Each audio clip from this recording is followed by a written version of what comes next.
이 시간 주의 말씀 앞에 섭니다. 우리 가정에 주시는 말씀이고 남편에게 아내에게 주시는 이 말씀이, 아버지에게 어머니에게 주시는 이 말씀이 하나님 오늘도 나에게 주시는 주의 음성으로 잘 들리게 도와주셔서 내가 살고 남편과 아내가 살고 가정에 사는 놀라운 은혜가 있도록 기름 부어 주옵소서. 감사함이 예수 그리스도 이름으로 기도드렸습니다. 아멘. 오늘 사진을 먼저 좀 한 장 볼까요? 젊은 분들은 좀 아실 것 같고, 우리 은영자매 같은 경우는 딱 알 것 같은데 다른 분들은 좀 잘 모를 것 같고 그렇긴 합니다. 저분이 누군지 아시겠어요?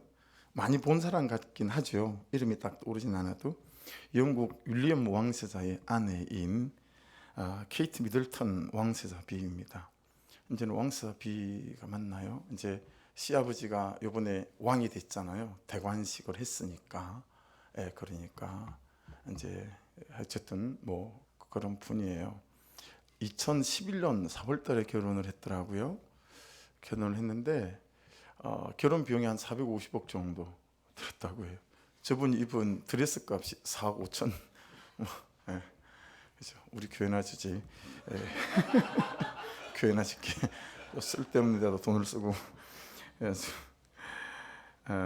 영국 런던에 있는 웨스트민스터 이제 사원, 이게 성공의 사원이죠.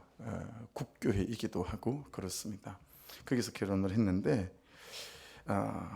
자막을 한번 띄워주실래요? 남편을 사랑하고 위로하고 기대하고 순종하기로 서약합니다.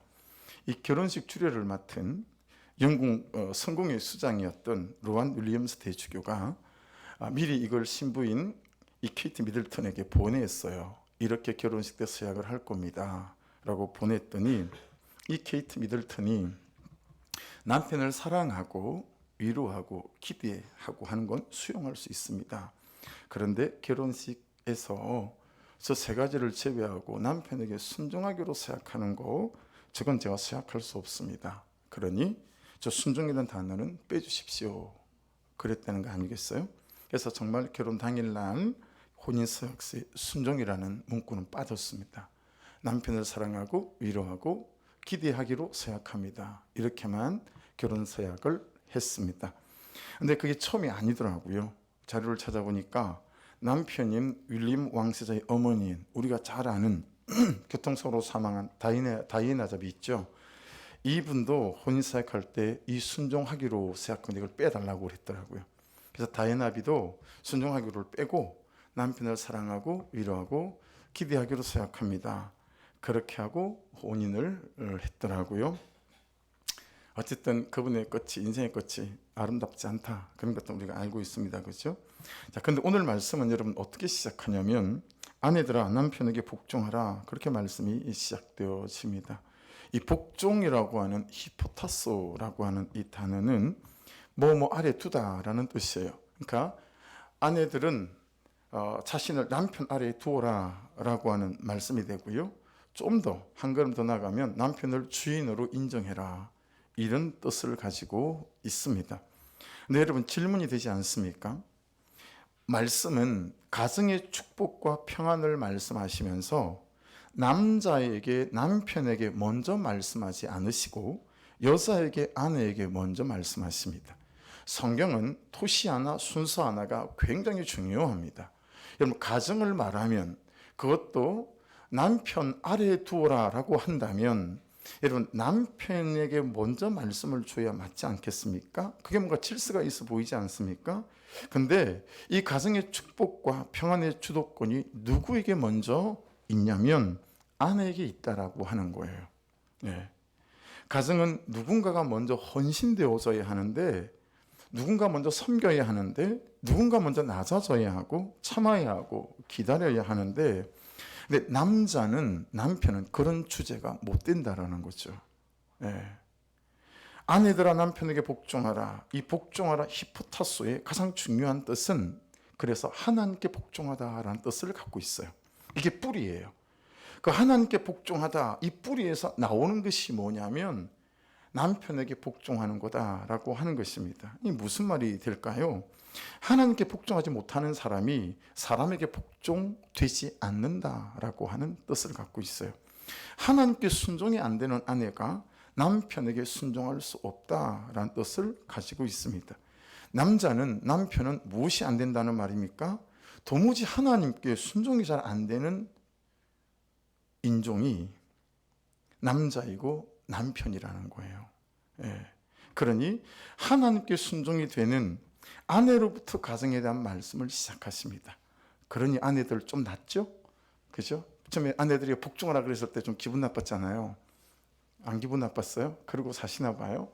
근데 이 주도권을 하나님께 복종하는 사람을 통해서만 되어질 수 있는 일이기에 아내들에게 먼저 말씀하셨다라고 하는 것을 말씀 안에서 깨달으니 대단히 의미가 있는 거죠. 아내의 남편에 대한 순종이 가정을 세우는 시작으로 하나님은 보신다라는 것입니다. 우리는 돈이 없어서 부족해서 가정이나 자녀들이 제대로 세우지 않는다고 스스로에 쏟고 있고 또 서로를 속이고 살아갑니다. 아닙니다. 가정은 유념하셔야 합니다. 누군가의 십자가를 지는 적용으로 세워집니다. 여러분, 가정은 누군가의 십자가를 지는 적용으로 세워지는 것이 가정입니다. 그런데 이 십자가 지는 적용은 하나님에 대한 사랑 없이는, 하나님에 대한 순복이 없이는 시작도 안 되는 일이다 라고 하는 것입니다. 남편에 대한 순종은 십자가 지는 적용 같은 것입니다. 왜냐하면 순종할 만한 남편이, 복종할 만한 남편이 세상에는 뭐 없으니까요. 힘들고 어렵고 아프고 고됩니다. 그러나 가정을 살리려면, 남편을 살리려면 아내밖에 없기에 아내에게 하나님은 순종을 요구하십니다. 십자가를 질 만한 사람이 가정에 아내밖에 없고 기도할 만한 사람이 아내밖에 없기 때문에 그렇습니다. 창세기 2장 7절 말씀인데요. 여호와 하나님이 땅의 흙으로 사람을 지으시고, 여러분 보시면 남자의 재료는 뭐예요? 흙입니다. 그렇죠? 남자는 흙으로 지었습니다. 저 흙은 아파르라고 하는 단어인데 더 정확히 말하면 먼지, 티끌 같은 뜻을 갖고 있어요. 그러니까 남자는 먼지 같고 티끌 같은 것으로 지어진 그런 존재다라고 하는 것입니다. 여러분, 해서 남자의 가장 첫 번째 의미가 유혹이 너무 약해요. 남자는 정말 유혹에 약합니다. 성적인 유혹이든 물질에 대한 유혹이든 명예에 대한 유혹이든 돈에 대한 유혹이든 여자분들보다 남자는 흙이기 때문에, 지어지기를 그렇게 지어진 원재료를 갖고 있기 때문에요, 굉장히 크는데 약합니다. 뻑하면 넘어갑니다. 바람만 불어도 먼지라 날아가고요.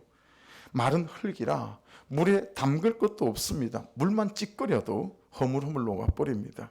어디 갖다 쓸 데가 없습니다. 돈에 약하죠. 권력에 약하죠. 명예에 약하죠. 모든 성적인 것에 약하다 못해 인생 전체를 헤매고 사는 존재, 그게 남자다. 존재적으로 그렇다 이 말이에요. 그러니까 여러분, 이 존재적인 구조를 여자분들이, 아내들이 잘 이해하셔야 합니다. 하지만 여자는 좀 달라요. 창세기 2장 20절인데 말씀을 보십시오. 여호와 하나님이 아담에게서 취하신 그 갈빗대로 여자를 만드시고 그걸 아담에게로 이끌어 오시니, 여러분, 여자의 재료는 뭐예요? 뼈입니다. 뼈. 네. 이게 단어상으로도 완전히 달라요. 김양재 목사님은 이것을 두고 남자는 흙이고 여자는 본 차이 나다, 그렇게 설명합니다. 본 차이 나다. 삶아도 뭐 그래도 절대 흠이 안 가는 본 차이 나다, 이렇게 말해요. 그래서 우리는 먼지 찌꺼리고, 아내는 본 차이 나라는 거예요. 교웅제, 본 차이 나.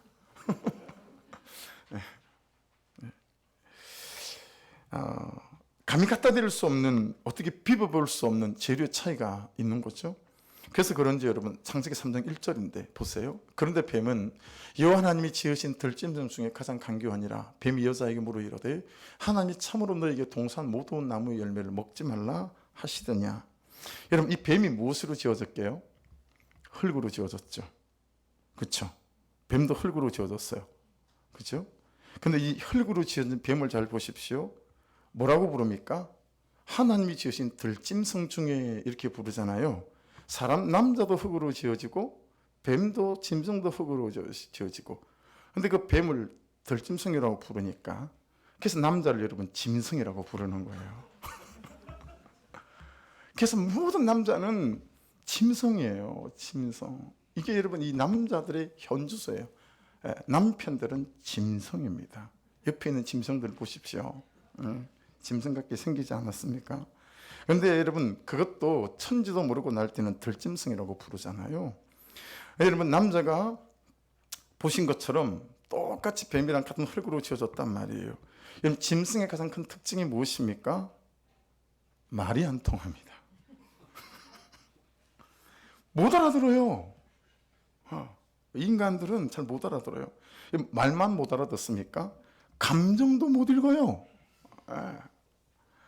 그러니 뱀이요, 남자하고는 아담하고는 아예 말을 안 섞는 거예요. 이 하와 옆에 아담이 딱 서 있었거든요. 근데 이 아담은 쳐다보지도 않아요. 그냥 말이 안 통하니까. 얘기해봐야 뭐 못 알아들으니까 이 하와한테 뱀이 말을 거는 거예요. 그죠? 당최 못 알아들으니까요. 레벨이 안 맞는 거죠. 지혜롭기는 뱀과 여자가 맛집이다라고 하는 것 아니겠어요? 여러분 지금도요, 남자들은 설교를 들어도 잘 못 알아들어요. 그래서 여자생들만 웃고요, 남자들은 잘 안 웃을 때가 되게 많아요. 네. 못 알아들으니까 집에 가가지고 아내가 막 얘기해주면 그때 웃어요. 그때 알아듣고. 그게 이제 남자다라고 하는 거죠. 그러니 여러분 세상 천지에 순종할 만한 남편이 별로 없다라고 하는 거죠. 그럼에도 불구하고 아내에게 남편에 대하여 순종도 아니고 복종하라. 이 군대 용어거든요. 로마 군대 용어예요. 복종하라고 하시는 이유가 뭡니까? 가정은 누군가가 먼저 헌신되지 않으면 가정은 세워지지 않기 때문에 그렇습니다. 섬겨야 하고 낮아져야 하고 참아야 하고 기다리는 사람이 없으면 가정은 꾸려지지가 않는 거예요. 근데 남편은 그런 주제가 못 된다라는 거예요. 여러분 남편을 기대하지 마십시오. 남편은 가정을 세우고 꾸리고 섬기고 낮아지고 오래 참고 할 만한 주제가 못 된다라고 성경이 말씀하시는 거예요. 이 복종하라 히포타소의 가장 중요한 뜻이 뭐라고요? 하나님께 복종하다라는 뜻이에요. 무슨 말이냐고요? 하나님께 복종하지 못하는 사람이 사람에게 복종할 수 없다는 뜻이고, 하나님께 순종이 안 되는 아내가 남편에게 순종이 안 된다라는 것입니다. 여러분 그러니 아내의 제1의 역할이 어떤 거예요? 참 말씀 앞에 순종해가는 사람이어야 하고, 그리고 성령의 기름 부으심 앞에 머무는 사람이어야 된다라고 하는 것에 대하여 더 이상 할 말이 없는 거 아니겠어요? 남자는 남편은 무엇이 안 된다는 말입니까? 도무지 하나님께 순종이 안 된다라고 하는 거예요. 그게 남자고 남편이라는 거예요. 그래서 하나님께 순종이 되는 이 아내로부터 가정에 대한 말씀이 시작되고 있다라는 것을 유념하셔야 합니다. 이 아내의 남편에 대한 순종이 가정을 세우는 시작으로 하나님께서 보신다라고 하는 것입니다. 여러분 누군가 십자가 지는 적용을 해야 합니다. 2번 들으시라고 똑같은 말을 2번 반복하고 있습니다. 그런데 이 십자가 지는 적용은 하나님에 대한 사랑 없이는, 하나님에 대한 순복이 없이는 시작도 못하는 일이다 라고 하는 것입니다. 남편에 대한 순종은 십자가 지는 적용 같은 것입니다. 힘들고요, 어렵고요, 아프고요, 고됩니다. 그러나 가정을 살리고 자녀를 세우고 남편을 살리려면 아내밖에 없기에 아내에게 하나님은 순종을 요구하신다라고 하는 것입니다. 십자가를 질 만한 사람이 아내밖에 없기 때문이죠. 창세기 3장 16절인데 같이 한번 읽겠습니다. 또 여자에게 이르시되 내가 내게 임신하는 고통을 크게 더하리니 내가 수고하고 자식을 낳을 것이며 너는 남편을 원하고. 여러분 저는 말씀 세세히 잘 읽고 묵상해 보지 않았죠. 잘 보세요. 저게 이제 선악과를 따먹은 원죄를 짓고 난 다음에 여자에게 임한 벌이거든요. 임신하는 고통을 크게 더하리. 여러분 이제 임신하고 해산하는 이 고통, 그걸 말씀하시고 그 다음에 자식을 낳을 것이며 그 다음에 너는 남편을 원하고, 그렇게 말씀하고 있습니다. 원하고라는 단어에 집중해 주십시오. 저 남편을 원하고라는 저 단어는 테슈카라고 하는 단어인데요, 상대방에 근거하지 않는 단어예요. 이게 무슨 얘기냐면 상대방이 어떻든 저떻든 관계없이 라는 뜻이 되겠죠. 오히려 나의 원함이 상대방을 그렇게 만든다라는 단어예요. 그는 별로예요. 근데 내가 그를 원해요. 그래서 내가 그를 사랑했더니 그가 사랑받는 존재가 되더니 사랑하는 존재가 되더라는 거예요. 여러분 이 창세기 3장 16절의 원리, 원하고의 티슈카의 원리를 잘 기억하셔야 됩니다. 잘 기억하셔야 됩니다. 그래서 여러분, 갈망하라, 열망하라, 사모하라, 그게 원하고 티슈카의 본래적인 뜻입니다. 하나님을 갈망하고 열망하고 사모하는 아내는 남편의 연약함과 유약함과 우둔함, 음란함과 불성실함에도 순종할 수 있는 복종의 언어를 사용할 수 있게 되고, 그런 아내의 삶이 남편을 살리는, 가정을 세우는 기초가 된다라고 하는 것입니다. 19절 말씀 보겠습니다. 남편들아 아내를 사랑하며 괴롭게 하지 말라. 여러분, 사랑에 대한 오해가 많이 있는 것 같아요. 지금 저기 사랑하며라는 저 단어 있죠. 이제 성경에는 사랑에 대한 단어가 4개 정도가 나와요. 그래서 필레오라는 단어가 나오고, 스테르고라는 단어가 나오고, 에라오라는 단어가 나오고, 아가파오 이런 단어가 나오는데요. 여러분, 이 필레오는 사랑과 애정의 어떤 표현, 관심, 환대, 선물 이런 것을 말합니다. 그것도 일방적으로. 스테르고는 부모와 자식 간의 사랑 이런 거고요.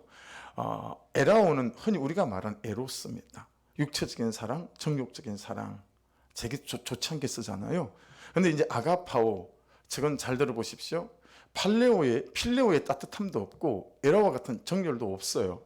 그냥 사랑입니다. 선택했기 때문에 사랑하는 것이고, 사랑하기 때문에 선택하는, 그게 여러분 아가파오입니다.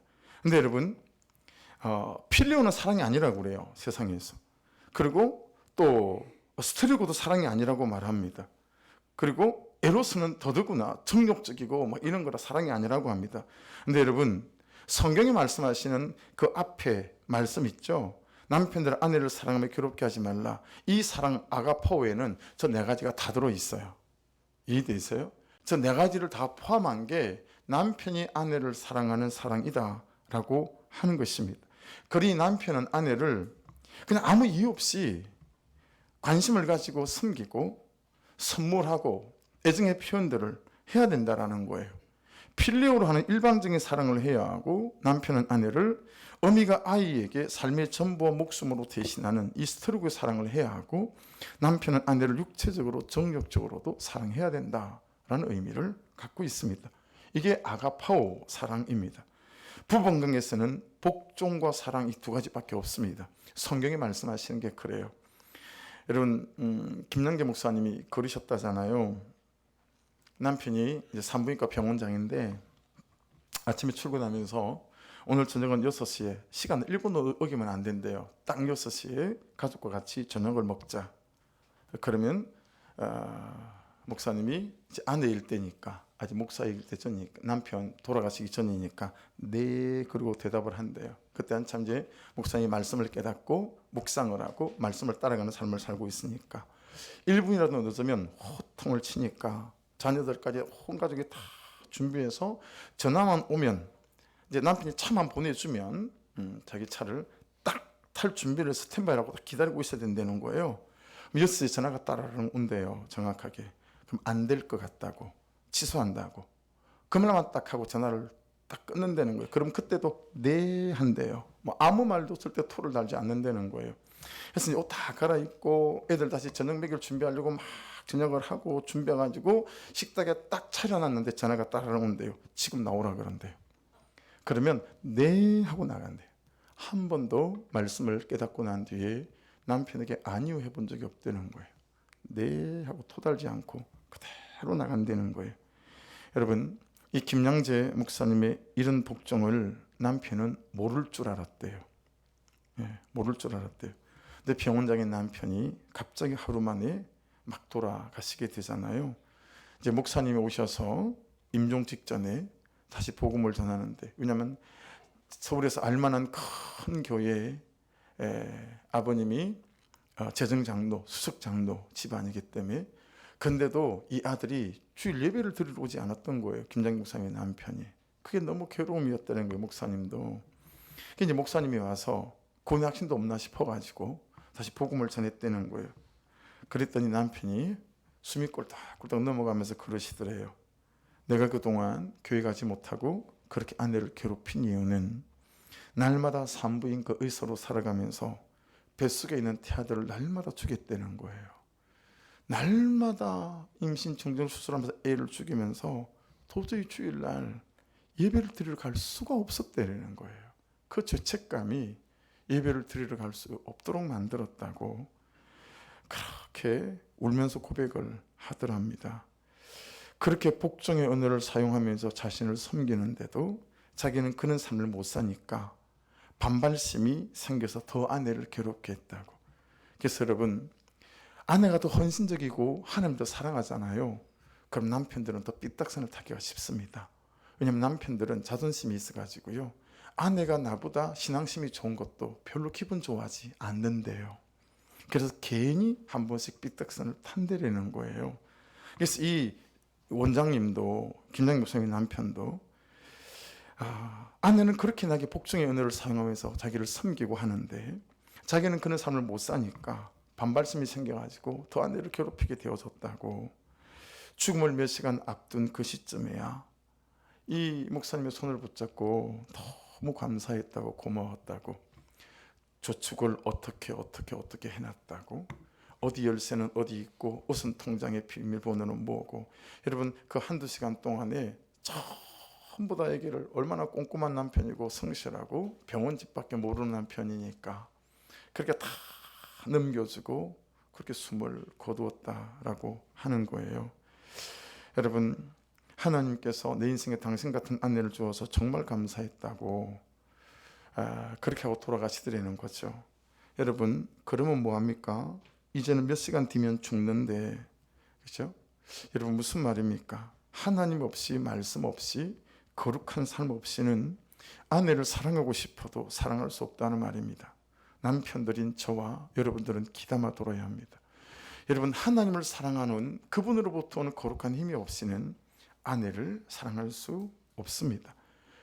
그 힘이 내게 있는 힘이 아니고요, 인격에서 나오는 힘이 아니고, 책 많이 읽는다고 되어지는 일이 아니고요, 은혜로부터 주어지는 힘이기 때문에 그렇습니다. 앞에서 창세기 3장 16절, 또 여자에게 이르시되 내가 내게 임신하는 고통을 더하게 하리니 내가 수고하고 자식을 낳을 것이며 너는 남편을 원하고, 이 말씀을 소개하면서 제가 숨긴 말씀이 있어요. 뒤에 한 문장이 더 있는데 제가 그걸 좀 숨겼습니다. 왜냐하면 이걸 보여드리면 봐라 말씀 봤지? 남편이 아내를 다스려야 된단다, 그럴까 봐. 여러분, 하도 그런 남편들이 많을 것 같아가지고요, 제가 숨겼어요. 이 16절의 전문을 보겠습니다. 숨기지 않고, 또 여자에게 이르시되 내가 내게 임신하는 고통을 크게 더하리니 내가 수고하고 자식을 낳을 것이며 너는 남편을 원하고 남편은 너를 다스릴 것이니라 하시고. 여러분, 이 다스릴 것이니라, 마샬이란 단어인데 이 단어의 시작이 되는, 뿌리가 되는 의미가 뭐냐면 하나님의 다스림, 하나님의 통치라는 겁니다. 무슨 얘기예요? 남편이 하나님의 통치와 다스림 안에 먼저 있을 때 아내가 남편인 나에게 복종하는 영적인 권위가 하나님으로부터 부어진다라는 거예요. 할렐루야. 그러니 여러분, 큰 목소리로, 누구는 돈 안 벌어옵니까? 그 돈 벌어오는 그걸로 아내한테 남편의 영적 권위를 세우려는 시도를 하지 말라는 거예요. 여러분, 남편은 너를 다스릴 것이니라 할 때 저 마샬이라는 저 단어는 뭐냐고요? 하나님 앞에 남편이 내가 복종하고 그리고 그분의 뜻 안에 서 있을 때, 내가 하나님의 통치와 다스림 안에 있을 때 아내가 남편인 나에게 복종하는 영적 권위가 하나님으로부터 부어진다라고 하는 것입니다. 아내 여러분, 남편에게 복종의 언어를 사용하지 않으면 놀랍게도 남편은 사랑을 느끼지 못한다라는 것 아니겠어요? 이 무슨 얘기냐면, 여러분이 100가지를 너무 잘해요. 근데 말끝마다 남편의 말에 토를 달고 순종하지 않는 거예요. 그러면 100가지가 무용지물이 될 때가 너무 많다라고 하는 거예요. 예. 이런 말을 할 때 남편은 너무 꽁꽁이를 끄떡이지 않기를 주의 이름으로 부탁을 드립니다. 제가 심히 보고 있기가 힘이 듭니다. 남편 여러분, 아내는 남편의 아가포 사랑으로 숨을 쉬고 하루를 산다는 거예요. 남편들이 아내를 사랑하라, 이 하나님의 명령이에요. 조건이 없어요. 무조건입니다. 예, 집을 잘 안 치우네, 뭐가 어떻네, 뭐 된장찌개를 맛없게 끓이네, 조건 없어요. 그냥 무조건 사랑하라는 거예요. 그렇죠? 그래서 이 말은 무슨 의미냐면 사랑할 방법을 찾으려는 거예요. 아내가 이게 마뜩지 않고 저게 마뜩잖아요. 그런데 그 아내를 사랑할 수 있는 방법을 찾으라는 겁니다. 결혼하기 전까지는 여자를 사랑하지만 결혼한 다음에는 여자를 괴롭게 하는 것이 남자들의 전공 과목 아닙니까? 창세기 3장 여러분 에덴 동산에서 남편과 아내에게 내리신 벌은 각각 달라요. 남편에게는 땀 흘려 수고하는 일과 아내를 사랑하는 것, 여자에게는 남편에게 복종하고 자녀를 낳는 고통과 양육의 벌을 주셨습니다. 그런데 우리는 얼마나 생색을 냅니까? 그렇죠? 누군 직장 안 다니고 누군 돈 안 벌어 옵니까? 누군 아이 안 낳고 아이 안 키웁니까? 근데 우리는 각자의 역할을 가지고 너무 생색을 낸다라고 하는 것입니다. 남편들은요 아주 못되게 생겨먹은 흙이어가지고요, 먼지여가지고요, 앞에서 말씀드린 것처럼 99가지를 잘해도 말씀대로 복종의 언어를 아내가 안 쓰면 99가지를 다 한 방에 쓰레기 취급한다라고 하는 것입니다. 본 차이 나가 어떻게 흙에게 순종하며 살겠습니까? 정말 깨어있지 않으면 못할 일이지요. 사람의 힘으로 하기 어려운 일입니다. 돈 떨어지고 명예 없어지면 여자는 남자에게 복종하지 않죠. 다 도망갑니다. 인간은 인간으로는 사랑할 수도 없고, 그리고 사랑을 만들 수도 없고, 그리고 사랑을 지을 수도 없는 존재가 사람 아니겠습니까? 남자와 여자는 그래서 죄의 양상이 서로 다 다르다는 것 아니겠어요? 남자가 저지르는 죄의 1위가 뭔지 아십니까? 정욕. 두 번째는요, 탐심. 세 번째는 나태라고 합니다. 예. 여자는 교만이고 시기고 질투입니다. 남자가 제일 먼저 짓는 죄는 정욕의 죄입니다. 그 다음에는 여러분 먹는 것밖에 모르고요. 술 먹고 담배 먹고 음란을 먹고 그랬으니 피곤하니 잠만 쳐 잔다는 거예요. 예, 그게 남자라는 거예요. 여러분 남자들은요 가는 여자 오는 여자 다 눈에 담습니다.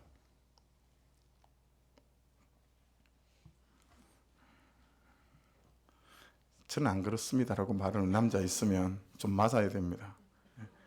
아내들은 다른 여자에게 시선을 빼앗기는 남편을 속물이라고 욕하면 안 됩니다. 왜냐하면 지어지기를 그렇게 지어줬습니다.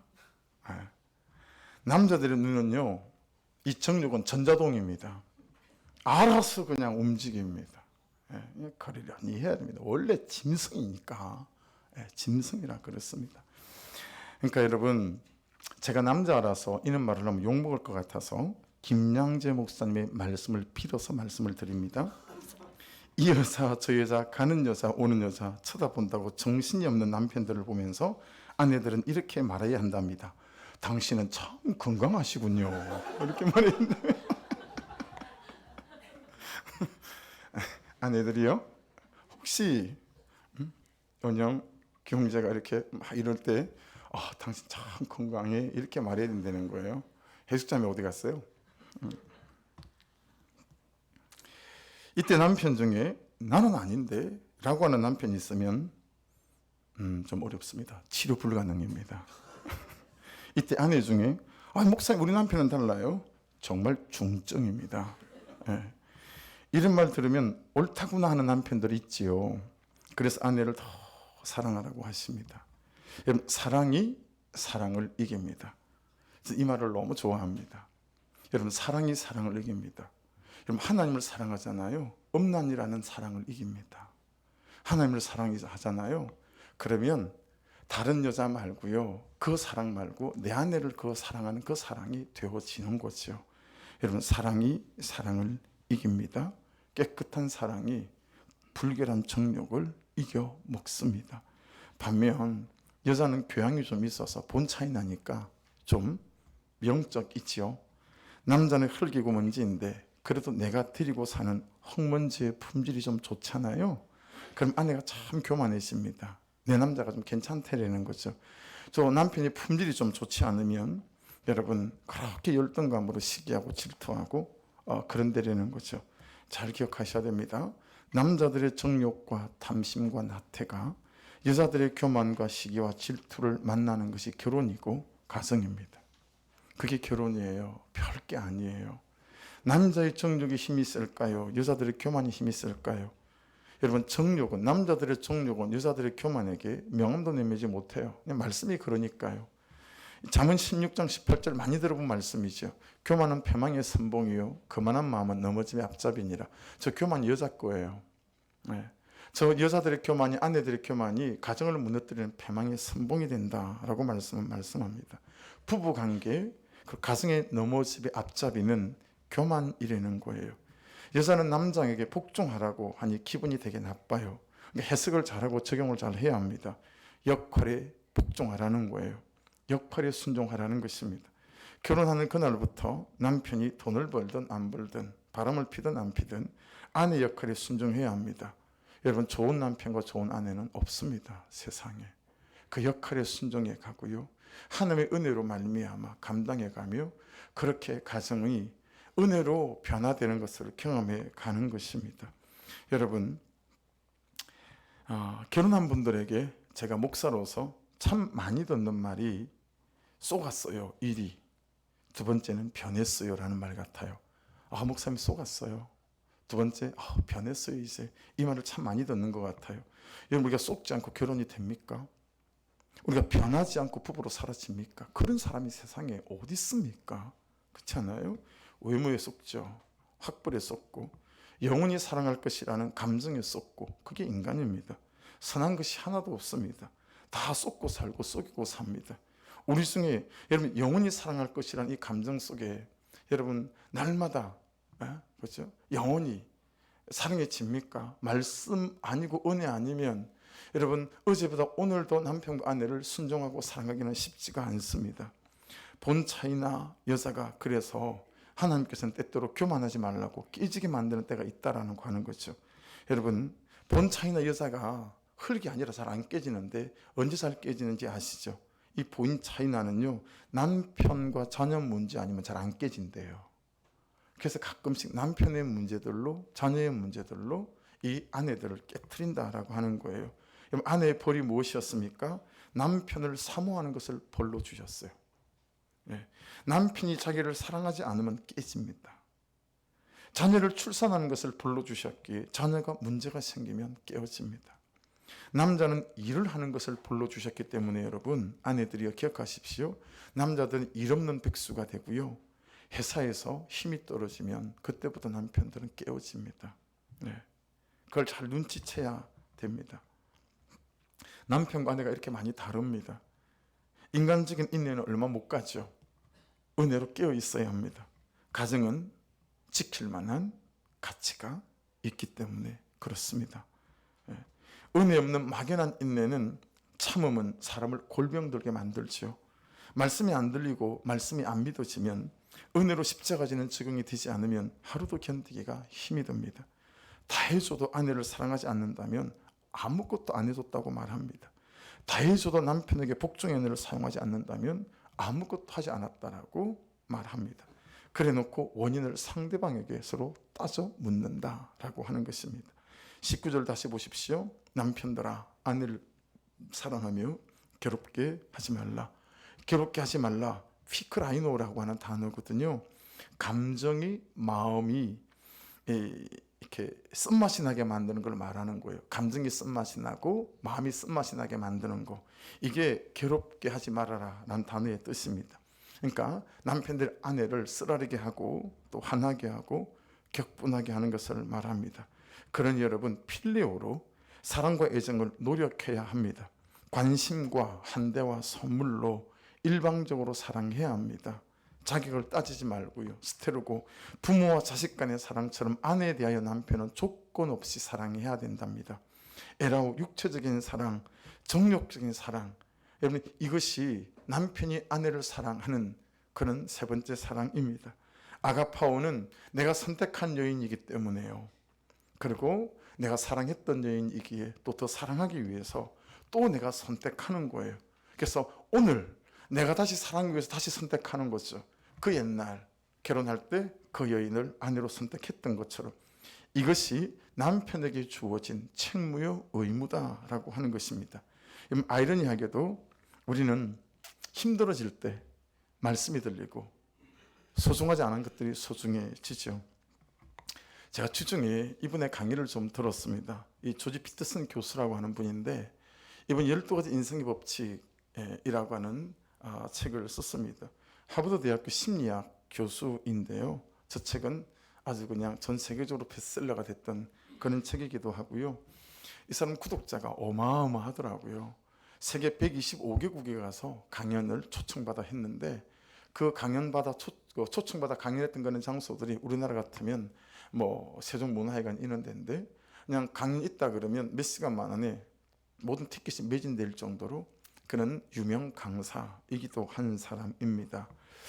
인문학이 바탕입니다. 저분이 심리학이 바탕이고 그렇게 인생을 가르치는 그런 사람입니다. 사람을 탐구하고 연구해서 세상 모든 사람들에게 좋은 인생의 길과 삶의 원리를 가르치던 그가 너무 탁월하니까 많은 사람들이 물었어요. 당신 하나님을 믿습니까? 근데 항상 어정쩡하게 대답을 했어요.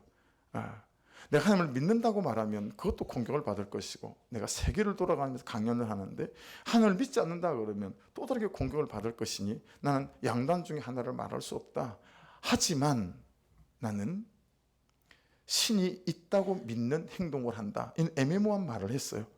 근데 이 사람이 최근에 예수 그리스도를 나의 구주로 고백한다 라는 동상을 찍어서 그 세계적으로 수백만 500만 600만이 되는 유튜브에다 직접 올렸어요. 나는 예수를 믿는다. 왜 그런 줄 아세요? 인생에 고난이 왔어요. 아내가 병이 들려서요. 그냥 오늘 죽을지 내일 죽을지 모르는 상황이 맞닥뜨려졌는데 연이어 자기도 병이 들렸어요. 수없는 입원과 퇴원을 반복하면서 의사들이 입을 통해서 당신이 입원 한 달을 넘길 수가 없을 거다. 이런 말들을 들으면서 1년여간에 이런 투병 생활들을 통해서 이 사람이 하나님께 닿게 되어진 것입니다. 이 생사를 넘나드는 아내의 질병과 자신까지 죽고 살기를 반복하는 이 병으로 인해서요. 생과 사를 오가는 병과의 사투 속에서 인간의 한계를 절감하고 하나님을 고백하게 된 것입니다. 왜 이 말씀을 드리냐면 가정은 고난을 동반하죠. 여러분 부부 관계는 다툼을 동반합니다. 그것이 삶이고 가정이고 결혼이고 부부 관계 아니겠습니까? 여러분이 듣기에도 잘 소화가 잘 안 되고 제가 말하기에도 저희 수준이 아직 안 되는 말인데 한번 들어보시겠습니까? 남편이 속을 썩여주는 것이 예수를 믿게 되는 최고의 환경입니다. 여기 자녀가 말썽을 피우면 금상첨화입니다. 정말 듣기가 불편한 말씀 아닙니까? 그런데 여러분 남편이 속을 썩여주는 저 사건들을 통해서 수많은 아내들이 하나님을 만납니다. 수많은 가정이 하나님께로 돌아옵니다. 자녀가 가출하고 자녀가 말썽을 피우는 가운데 아내의 한계, 엄마의 한계를 경험하고 여러분 하나님을 만나는 수많은 수십, 수백, 수천의 사람들이 여러분 우리가 큐티책 들고 있는 거기에도 365일 365명 아닙니까? 매년마다 말이죠. 매해마다 말이죠. 그런 사람이 우리 안에도 있지 않습니까? 사랑하는 여러분, 남편이 바람을 피는 아내들에게 집사님 이제 말씀이 들리시겠네요 해주고 직장이 잘려서 백수가 된 남편에게 어머 당신 이제 말씀이 들리시겠네요 해주라는 거예요. 이 무슨 여러분 구속사적인 이 하나님의 해석 왜 우리가 어떻게 이런 말을 할 수 있겠어요? 이게 할 수 있는 말이 아니잖아요. 여러분 어떻게 해석해야 합니까? 고난이 없는 가정이 없고 눈물 없는 부부가 없고 아프지 않는 가정이 없고 한숨이 없는 가정이 없다는 말입니다. 다만 그 고난과 눈물이 아픔이 한숨이 절대 이기는 꼴을 보지 말자라는 것입니다. 할렐루야. 여러분 아내는 남편에게 복종의 언어를 쓰고 그리고 남편은 아내를 사랑하고 이때 여러분 우리 인생 속에서 고난이 이기는 꼴을 눈물이 이기는 꼴을 보지 않을 거다라고 하는 것입니다. 그래서 여러분 결혼은 가정은 행복이 목적이 아니라 거룩이 목적입니다. 왜냐하면 게리체 표현의 말처럼 거룩하면 행복이 따라오기 때문입니다. 할렐루야. 여러분 남편이 거룩하면 가정이 행복해집니다. 여러분 아내가 거룩해지면 가정이 행복해집니다. 그래서 저기에다가 제가 토를 하나 달아봤습니다. 거룩은 앞발이고요. 행복은 뒷발입니다. 앞발이 행복을 향하여 나아가잖아요. 그럼 뒷발은 거룩을 향하여 앞발이 나아가면 뒷발은 행복을 디디고 서게 될 줄 믿습니다. 없이 이런 말 혹시 들어보셨습니까? 우리 시골에서 많이 쓰던 말입니다. 아유 없이 이렇게 표현을 어른들이 해요. 제가 어릴 때 어른 남편들이 어른 아내들이 많이 사용하던 표현 방식입니다. 아이고 그래도 어떻게 알아. 저렇게 바람을 펴도 나중에 남편 때문에 호강할지. 그러면 없이 이렇게 표현하는 거예요. 뭐 됐다 이거예요. 됐다 됐다 고마 됐다 이런 뜻이거든요. 남편을 더 이상 기대하지 않는다는 말이고 아내를 더 이상 기대하지 않는다는 뜻입니다. 그런데 여러분 성경은 이렇게 말씀하세요. 사도행전 16장 31절인데 같이 읽어보겠습니다. 시작. 이르되 주 예수를 믿으라 그리하면 너와 내 집이 구원을 받으리라 하고. 여러분 이 구원은 소조라고 하는 거거든요. 그런데 거기 보십시오. 너와 할 때 너 이게 수라는 단어예요. 너 자신. 그리고 내 집이 할 때 내 이것도 수라는 단어예요. 너를 통해 너의 사람들 이런 뜻입니다. 주 예수를 믿으면 너도 구원을 받고 너를 통해 다른 사람들도 구원을 받으리라 이런 말씀이거든요. 그리고 집은 오이코스 가정이니까 네가 구원을 받으면 너를 통해서 네 집에 있는 다른 식구들도 그리고 너의 가족과 가정도 구원을 받는다라고 하는 것입니다. 여러분 우리가 그동안 계속 배우고 있는 것처럼 하나님의 나라는 죽어서 하나님의 나라도 있지만 살아있는 동안에 하나님의 나라도 있습니다. 구원은 죽어서도 구원이 있지만 살아있는 동안에도 구원이 있는 줄로 믿습니다. 여러분 이 말씀은 무슨 말씀이십니까? 이르되 주 예수를 믿으라 그리하면 너와 내 집이 구원을 받으리라. 여러분 지킨다는 거예요. 우리의 믿음이 내 존재를 지킨다. 내 삶을 우리의 믿음이 지킨다. 내 남편도 내 아내도 내 가정도 우리의 믿음이 그렇게 말씀하고 있습니다. 그래서 여러분 23절 보십시오. 무슨 일을 하든지 마음을 다하여 죽게 하듯 하고 사람에게 하듯 하지 말아라. 이 말씀을 며칠 묵상을 했어요. 이 마지막 결론인데 무슨 일을 하든지 마음을 다하여 죽게 하듯 하고 사람에게 하지 말래요. 남편은 마음을 다해서 아내에게 죽게 하듯 하고 아내는 마음을 다해서 남편에게 죽게 하듯 하고. 근데 여러분 이 말씀을 묵상하다가 왜 묵상이 안 되고 막혔냐면 많은 성도들이 죽게 하듯이 무엇인지 모른다라고 하는 거예요. 여러분 죽게 하듯이 어떤 것인지 아십니까? 여러분 죽게 하듯이 남편에게 하라는데 죽게 하듯이 아내에게 하라는데 죽게 하듯이 어떤 것인지 해보신 적 있으세요? 아십니까? 죽게 하듯이가 어떻게 하는 건지 몰라요. 죽게 하듯이 해본 적이 없어요.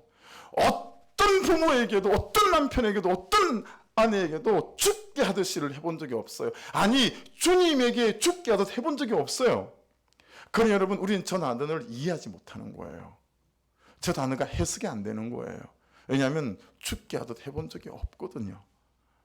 그래서 묵상을 하다가 반대로 생각을 해봤습니다. 어떻게 생각을 해봤냐면 주님께서 나에게 하듯이 라고 생각을 해봤어요. 하나님께서 나에게 하듯이 라고 생각해봤어요. 그러니 울컥해지더라고요. 아프냐? 아프죠? 아들이 죽었는데 당신 같으면 안 아프겠어요? 이 사람아, 내 아들을 내 손으로 죽인 내 마음 너 아냐? 그래도 너는 네 손으로 네 아들을 죽이진 않았잖니. 그 말이 또 귀에 쟁쟁한 거예요. 여러분, 주께서는 나를 그렇게 사랑하신 거예요. 자기 목숨을 내놓으셨고 하나님은 자기의 독생자를 내놓으신 거예요. 그러니 죽게 하듯이 해석이 되어져 가기 시작했습니다. 사랑하는 여러분, 죽게 하듯이라고 하는 것은 하나님께서 당신의 아들을 내놓으시고 주님께서는 당신의 목숨을 내놓고 여러분과 저를 사랑하시고 죄를 대속하시고 구원해 주셨듯이 죽게 하듯이는 여러분 그렇게 내 목숨을 내어놓는 것이고 내 자존심을 내어놓는 것이라는 것을 깨닫게 되었습니다. 그러니 처음 그 마음으로 나를 사랑하는 것, 그를 사랑하는 것, 여러분 그것이 죽게 하듯입니다.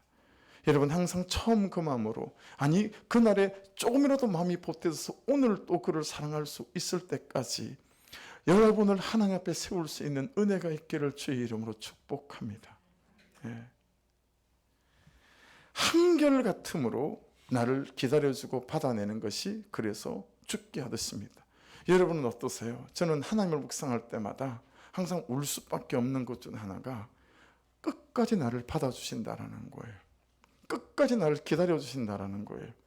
도대체 그분의 기다림은 언제까지일까 싶을 만치 언제나 그분은 이리 가고 저리 가고 그렇게 귓길로 가는데도 그곳에서 나를 기다리고 계시고 나를 온몸으로 받아내 주시는 그 하나님의 사랑 앞에 진짜 울지 않을 수 없고 통회하지 않을 수 없는 은혜가 있음을 깨닫게 되었습니다.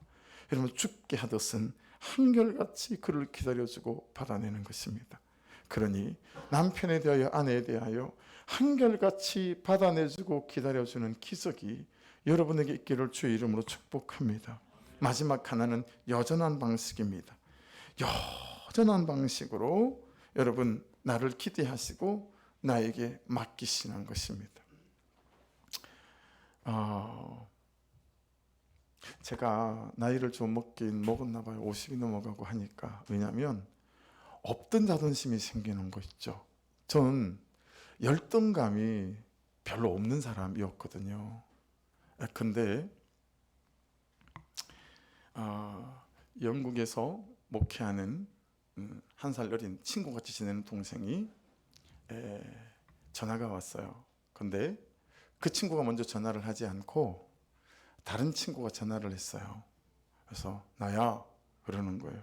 이게 한 십몇 년 만에 그 목소리를 듣는 것이니 제가 어떻게 알겠어요, 그죠? 나야. 그래서 누구세요?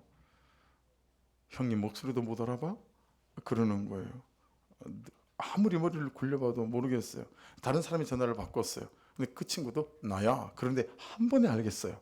영국 유학가 있는 고인 것 같아요. 그래서 너구나. 그랬더니 추리가 되잖아요. 혹시 그 옆에 누구 하냐? 그랬더니 맞았어요. 그 친구는 10여 년 만에 통화를 한 거니까요. 근데 여러분, 그 처음에 전화한 그 친구가 여기서 멀지 않은 그런 도시에 한 2,000명, 3,000명 모이는 교회 단임 목사로 청빙이 되어 온 거예요. 네. 그리고 영국에서 온 이 친구도 이제 많은 후원들이 필요하니까 또 같은 동기니까 그 친구를 찾아간 거예요. 그래 놓고 저한테 전화를 한 거예요. 그리고 글로 좀 건너오라는데 그때 오전에 제가 무슨 양육이 있었어요. 갈 수 있는 형편이 안 됐어요. 여차하니 언제 끝나니까 2시쯤 니네들이 좀 넘어와라 그랬어요. 그랬더니 그렇게 하겠다고 전화를 끊었어요. 3시가 돼도 아무 연락이 없어서 제가 전화를 했죠. 그랬더니 여러분 무슨 일이 벌어져 있냐면 그냥 둘이서 밥을 먹고 그리고 영국에서 온 그 친구는 그냥 자기 볼 일 있다고 서울로 가버리고 그리고 40분이면 오는 거리인데 그냥 오지 않고 그 친구는 또 거기 눌러 앉았고 이렇게 말을 하는 이런 뉘앙스나 맥락이나 어감이 굉장히 저를 무시하는 것 같고 그렇죠? 작은 거라고 와보지도 않는 것 같고 뭐 이런 거 있잖아요. 여러분 그런 거 많이 느끼지 않으세요? 그날로부터 제게 그날로부터 처음이었어요. 그날로부터 열등감이 생겼어요. 네, 열등감이. 이게 뭐야? 전 처음 느껴봤어요. 그런 열등감을. 여러분 무슨 말씀을 드리는 거냐면 가정이 다른 가정에 비교되어서 열등감이 느껴질 때가 있죠. 내 남편이 다른 남편에게 비교되어서 열등감이 느껴질 때 있죠. 내 아내가 다른 아내에게 비교돼서 열등감이 느껴질 때 있죠. 여러분 그때부터는 정말 사단이 우리의 가정과 마음에 틈타기 시작하는 때라는 것을 기억하시고 그때부터는 이 여전한 방식이 무너지고요. 한결같이 받아내는 것이 무너지고요. 처음 그 마음으로 사랑하는 것들이 다 무너지게 되어져 있습니다. 그러니 이런저런 시험과 삶의 여건 앞에서 여러분 다시 하나님 앞에 잘 서셔서 여러분 그런 말이 있습니다. 한번 따라해 보십시오. 최고로 영적인 것이 최고로 육적이다. 무슨 말이냐면 여러분 정말 기도로 깨어있고 그리고 하나님이 주시는 건강한 영성 말씀해 주시는 은혜는 우리를 정말 육적이게 만듭니다. 어떤 육적이게요? 아내로서의 남편으로서의 자리에 잘 서 있게 만든다라고 하는 것입니다. 이게 진짜 거룩함이거든요. 그래서 여러분이 남편됨 자리, 아내됨의 자리, 아빠됨과 엄마됨의 자리를 잘 지켜나갈 수 있기를 주의 이름으로 축복합니다. 여전한 방식으로 예배하십시오. 할렐루야. 여전한 방식으로 기도하십시오. 여전한 방식으로 말씀 앞에 서셔서 아내와 남편의 자리를 지킬 수 있기를 주의 이름으로 축복합니다. 기도하겠습니다.